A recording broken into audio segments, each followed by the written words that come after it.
नमस्कार। इलेक्ट्रोहोम्योपैथी के इस विशेष एपिसोड में मैं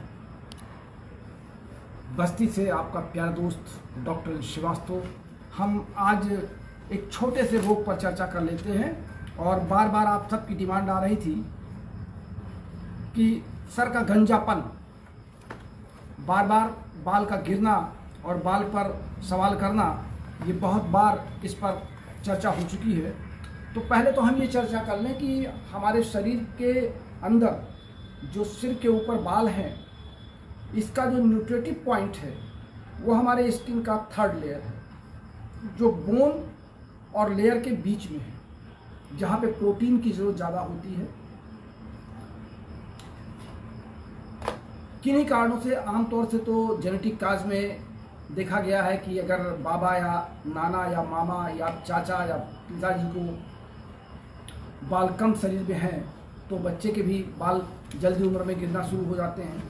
और कभी कभी ऐसा लगता है कि हम गलतफहमी में हैं, हमारे खान पान में या किसी अन्य चीज़ में गड़बड़ी हो गई तो भी हमारे बाल गिरना शुरू हो जाते हैं।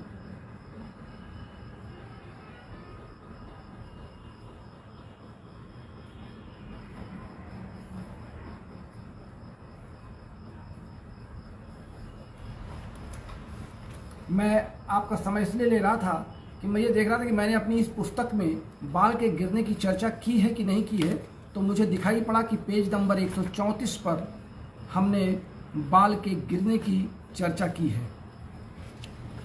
तो पेज नंबर 134 पर, और मैं दिखाना भी चाहूँगा, इसकी फ़ोटो के साथ है ये सिर के बाल गिरने की, इस पर चर्चा भी है। बस यूं ही कभी कभी चेक कर लेता हूं कि मैंने कुछ महत्वपूर्ण रोग छोड़ तो नहीं दिए हैं। अब बाल गिरने में हमने जो अपनी इस पुस्तक में कारण लिखे हैं, मैं उस पर चर्चा कर लेता हूं। किसी प्रकार की औषधि का हानिकारक प्रभाव। आमतौर से तमाम रोगी विभिन्न रोगों से ग्रसित रहते हैं और विभिन्न चिकित्सा पद्धतियों की शरण में जाते हैं तो उनको तमाम ऐसे औषधियों का सेवन करा दिया जाता है जो उनके त्वचा से संबंधित या सीधे ब्रेन पर उसका अटैक होता है और ब्रेन के बाद सीधे वहाँ के आसपास की जो तंत्रिकाएं हैं उस पर असर होता है। और फिर हमारे बाल में जो तंत्रिकाएं प्रोटीन पहुँचाती हैं या जहाँ तक ब्लड की जो केशिकाएँ हैं या कैपिलरीज हैं उनमें जाकर के वो नुकसान करते हैं, जिससे ब्लड की सप्लाई ठीक से हमारे स्किन लेयर पर नहीं हो पाती है और हमारे थर्ड लेयर जो हमारे स्किन की हेड साइड की है वो अपोषित रह जाती है, या ये कह लें कि वो कुपोषण का शिकार हो जाती है। दूसरा कारण है त्वचा पर रोग होना। कोई भी हमको स्किन डिजीज हो जाए, वो फैलते फैलते हमारे हेड की तरफ चला जाए, सर की तरफ चला जाए, तो बाद में वो बालों का गिरना बालों की जड़ों को कमज़ोर कर देता है और बाल हमारे गिरने लगते हैं। तेज बुखार का होना, ये भी हमने अपने कारण में लिखा है। अगर तेज बुखार आपको है, लगातार आप हाई फीवर से पीड़ित जा रहे हैं, तो ये बाद में एक स्थायी रोग बन जाता है और जिसका सीधा असर हमारे मस्तिष्क पर पड़ता है, हमारी क्रेनियल नर्व पर पड़ता है, हमारे ब्रेन की ब्लड कैपिलरीज पर पड़ता है और फिर उसका असर हमारे स्किन के जो हमारे ब्रेन के आसपास की जो स्किन है, या यूँ कह लें कि हमारे इस पूरे खोपड़ी का जो कवर है, ये मांसपेशियों का बना हुआ, इसके निचले पार्ट पर उसका असर पड़ता है और वहाँ से हमारे जो बालों की जो जड़ें हैं, जो रूट ऑफ हेयर्स है, वो कमज़ोर पड़ जाते हैं। हार्मोन्स की क्रियाविधि का अव्यवस्थित होना, ये भी मैंने कारण में लिखा है। हार्मोन्स की क्रिया, क्योंकि हार्मोन्स हमारे बॉडी के हर एक्टिविटीज़ को नियंत्रित करते हैं, तो स्किन पर होने वाले बाल का निकलना, नाखून का बढ़ना, हमारे आँखों का पानी निकलना, नाक से पानी गिरना, हमारे मुंह में लार आना, विभिन्न प्रकार की जो क्रियाएं हैं वो सब हार्मोन पर निर्भर करती हैं। हमारी जितनी अनैच्छिक क्रियाएं हैं या ऐच्छिक क्रियाएं हैं, इन सब में हार्मोन्स का परोक्ष में या अपरोक्ष में सीधा संबंध बना रहता है।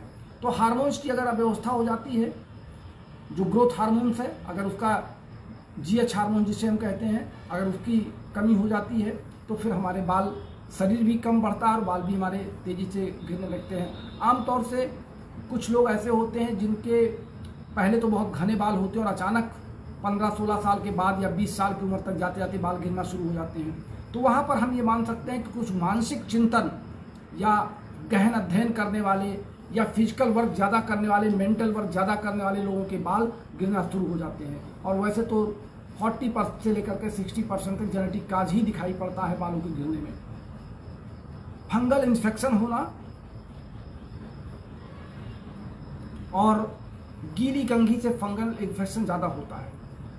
आप नहा करके उठे, आपने कंघी से बाल झाड़ लिया और कंघी को आपने ऐसे जगह पे रख दिया जहाँ पे मॉइस्चर ज़्यादा है और कंघी सूख नहीं पाई।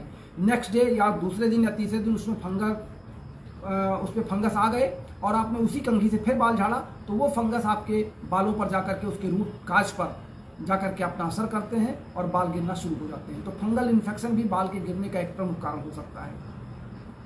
बाल का लगातार गीले बने रहना, उस पर टोपी पहन लेना, कोई गमछा बांध लेना, अंगोछा बांध लेना या कोई कैप लगा लेना जिससे बाल सूखने ना पाए और लगातार बाल में नमी बनी रहे, तो उसके निचले रूट पर बालों के गीलापन अधिक होने से फंगल इन्फेक्शन स्वयं बनना शुरू हो जाता है और वहाँ से बाल टूट टूट के गिरने लगते हैं। अब जो लक्षण हैं कि बालों के गोल या टेढ़े मेढ़े होकर के बालों का गिरना, कभी कभी संपूर्ण बाल का गिर जाना या धीरे धीरे बालों का गंजापन होना, ये तमाम कारण होते हैं। एलोपैथी में बालों के गिरने के लिए हम जो पहली औषध बनाते हैं वो यश1 और C1 बनाते हैं, जिसके साथ हम आरी का प्रयोग कर सकते हैं। C1, यश1 और आरी को 10-10 ड्रॉप 30 ml मिला करके और दिन में 4 बार हमको रोगी को देना चाहिए। दूसरी दवा हम बनाते हैं L2, यश2 और G। L2, यश2 और G। अब आप पूछेंगे कि L2 और यश2 का क्या संबंध है? इसके साथ हम यश5 भी मिला देते हैं। L2 हमारी डाइजेस्टिव सिस्टम को कंट्रोल करने वाली मेडिसिन है। यश2 एक्सक्रिएट करने वाली है। अगर हमारे भोजन पचने के बाद भी एक्सक्रिएट नहीं हो रहा तो हम वहाँ पे L2 प्लस यश2 देते हैं, तो वो एक तरीके से एक मिला जुला L3 का रूप बन जाता है। लेकिन L2 और यश2 देने से हमारे पाचन क्रिया बहुत अच्छी दिखाई पड़ती है। मुझे याद आता है एक रोगी को मैंने एक दिन यश2 और यश1 दोनों एक साथ दे दिया, तो मुझे लगा कि मैं कोई भूल कर रहा हूँ। लेकिन फिर मुझे लगा कि नहीं, अगर हम इसको यश1 और यश2 एक साथ देते हैं, जब हम इसका रिस्पॉन्स देखना चाहते हैं। आमतौर से हमारे तमाम साथी ये कहते हैं कि जहाँ पे यश1 काम ना करे वहाँ पे यश2 दे करके देख लिया जाए, या जहाँ पे यश2 काम ना करे वहाँ पे यश1 दे करके देख लिया जाए। लेकिन मैंने यश1 और यश2 दोनों इस कारण दिया कि हम डाइजेस्टिव सिस्टम और एक्सक्रीटरी सिस्टम को एक साथ इन्वॉल्व कर दें। हम L2 और L3 देने के बजाय हमने यश1 और यश2 दे दिया। तो L1 और यश2 जब हमने यश1 और यश2 उसको दे दिया तो नेक्स्ट डे रोगी आया, बोला सर बहुत अच्छा लाभ हुआ, मुझे भूख भी बहुत अच्छी लगी और मेरा पेट भी बहुत अच्छा साफ रहा कल। तो मुझे लगा कि ये भी एक प्रयोग मेरा अच्छा रहा कि जब कभी जटिल केस आ जाए, कॉन्स्टिपेशन आपका बहुत ज़्यादा दिक्कत वाला हो, रोगी बता रहा हो कि मुझे मेरा पेट साफ नहीं हो रहा और पेट मेरा फूला फूला लग रहा है या लग रहा है कि पेट बिल्कुल भरा भरा है, तो वहाँ पे यश1 दे दीजिए और यश2 दे दीजिए, दोनों को एक साथ मिला दीजिए और दोनों को खाना खाने के पहले 10 मिनट दे दीजिए और फिर खाना खाने के बाद दे दीजिए। देखिए आपको क्या बढ़िया रिजल्ट मिलेगा। तो बालों के टूटने में भी हम L2 प्लस यश2 प्लस यश5 और उसके साथ G देते हैं, जिससे बालों के नीचे जो फंगल इन्फेक्शन में जो बन रहा है वहाँ से उसको हम अलग कर सकें और बालों का टूटना रोक सकें। चूँकि इसका संबंध सेंट्रल नर्वस सिस्टम से होता है, तो हम यहाँ पे CNS को WE के साथ मिला करके और APP डाल करके हम इसको मालिश के तौर पे सरसों के तेल में भी डाल सकते हैं। और बहुत से लोग नारियल के तेल का प्रयोग बहुत करते हैं ऑइंटमेंट में। मैं नारियल के तेल का प्रयोग करने से आपको रोकता हूँ।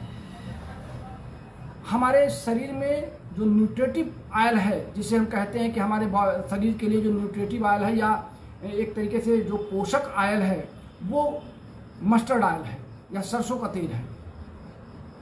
नारियल के तेल में हम इस पर चर्चा बाद में कर लेंगे, नारियल के तेल में क्या दिक्कत आती है और क्या नहीं दिक्कत आती है, हम उसके बाद चर्चा कर लेंगे। लेकिन आज हमें देखते हैं कि जब हमारा क्लास लगातार इस पर चलता है तो हमें देखते हैं कि सरसों का तेल और नारियल के तेल में हम इस पर कभी कभी खुद को भी नहीं समझ पाते हैं कि लोग नारियल के तेल को प्रेफर क्यों करते हैं। दोनों के कॉन्स्टिट्यूशन में अंतर है, दोनों में पाए जाने वाले विभिन्न प्रकार के जो इंग्रेडिएंट्स हैं उनमें अंतर है। तो हम इस पर चर्चा कर लेंगे। फिलहाल हम आपको सलाह देंगे कि आप सरसों के तेल पर ही ऑइंटमेंट बना करके सर में लगाएं। तो बस आज के लिए इतना ही, फिर मिलते हैं। आप सबका प्यार स्नेह हमारे इस क्लास को मिलता रहता है और तभी हम इतनी तन्मयता के साथ, इतने उत्साह के साथ आपके बीच उपस्थित होते रहते हैं। तो बहुत बहुत धन्यवाद।